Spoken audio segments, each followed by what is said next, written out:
కాకినాడ జిల్లా గొల్లప్రోలు గ్రామం ఈబీసీ కాలనీకి చెందిన కోల వీరబాబు అనే తాపి మేస్త్రి వినూత్న రీతిలో పసుపు కొమ్ములతో 6 అడుగుల గణపతి విగ్రహాన్ని తయారు చేశాడు.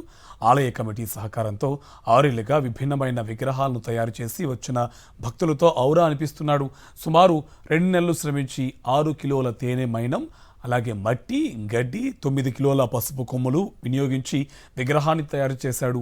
నేడు వినాయక చవితి సందర్భంగా ఆ ప్రతిమను ప్రత్యేక అలంకరణతో ఏర్పాటు చేసి మండపంలో ప్రతిష్ఠించారు.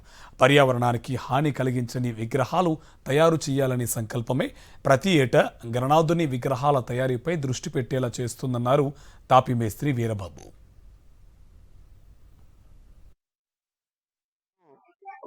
మళ్ళీ పసుపు కొమ్ముతో తయారు చేసామండి.